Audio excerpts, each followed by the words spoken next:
Greg from Like Moths To Flames, and you are watching Antihero Online.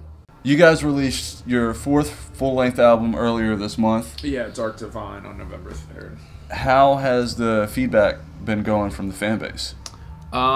It's been really good. We were a little worried because it's definitely different than what we've done in the past. It's definitely a lighter record. Not even per se just lighter overall, but it's definitely more diverse. We went with a new producer, and we were kind of like, hey, you know, this is our fourth record as a band. We've been around for a while, and we really wanted to do the things that we like and like listening to, and really kind of wanted to mature the band, because with every record, every band's always like, we're maturing, but we really wanted to take a step and really give something new out, and not just like, oh yeah, like this sounds better, but it's not really anything different than what they've been doing forever. So.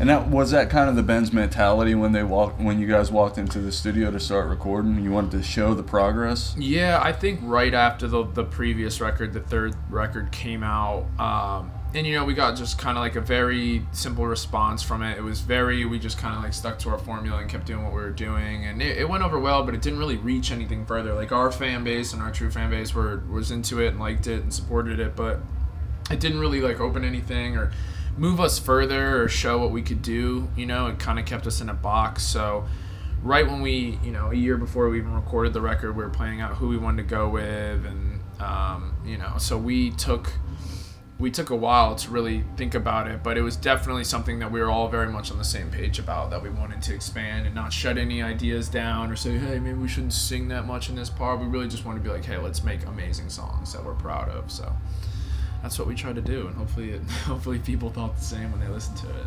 So. And the song structure, was that one of the most important things that you guys were looking at when you went into the studio? I think so. I think that like a lot of the past songs are kind of like I said, like a similar formula. Like you pretty much know what's coming. You know this, you know, intro, breakdown, and the verse, chorus, and stuff. And we really tried to like change things up and you know, be repetitive when we needed to, but really try to expand a little bit and just do things differently. Like not everything has to be upbeat, not everything has to be heavy in your face. Like we really wanted to, you know, be able to listen to a record start to finish and be able like not get bored with it, not be like, oh, this just sounds, you know, and pick out your 5 favorite songs. Like we really wanted it to all flow so that you're not getting bored, and everything, you know, we could really put in something that everyone could find, you know, could find something in and really be stoked on. So I think it did. I had like a lot of people that like even like from high school and stuff like that hit me up that like just saw me post about it and listen to it and be like, yo, like I can listen to this now. Because obviously, you know, when you're in a band that's predominantly screaming and heavy, it's a very small market that you're going to. And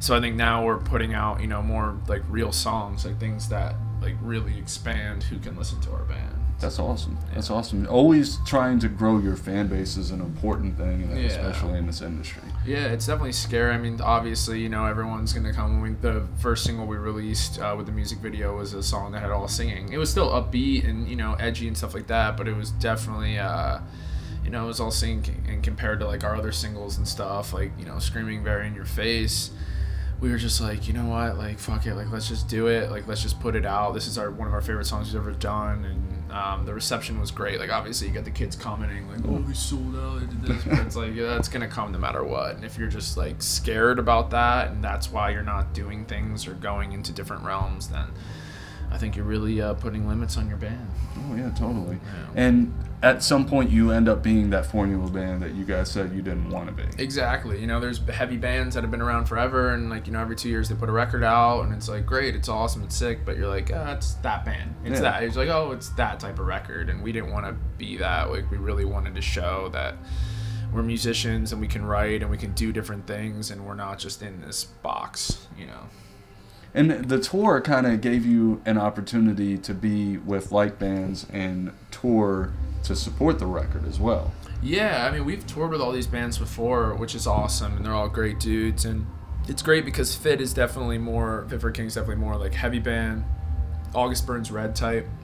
And they, we definitely have similar fan bases, and then Hearts Wake's definitely on the lighter side, and they kind of bring in a little bit of a different crowd. So I think that we were a little bit worried about, because we do play some songs that have all singing on this tour, and we were a little worried that kids are going to come out being like expecting, you know, the Like Moths stuff. And we still, you know, we basically stagger our set with new and old, so we're still giving them, you know, the old stuff, but we try to lay it in with the new stuff. And it's surprisingly been going over extremely well, which we were, you know, worried about with this being a heavier tour, but it's been going, kids have been singing along to the new songs, so it's great.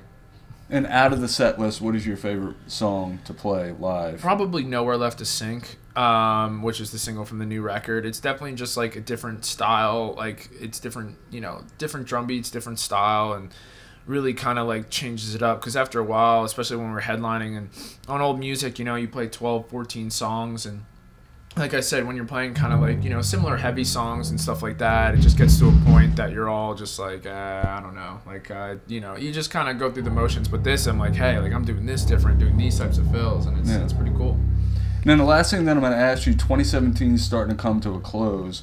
What's the band's plans going into 2018? Any new music that you're kind of throwing around, or is it going to be more touring? More touring, just because we just dropped a new record, so now we're going to go out and really try to, you know, push that. And we're announcing some new cool different stuff pretty soon, like very, very soon. So we're excited about that. And yeah, we're going to tour. We're not going to try to headline. We're going to try to support and play for some new crowds and stuff. So that's our plan for next year.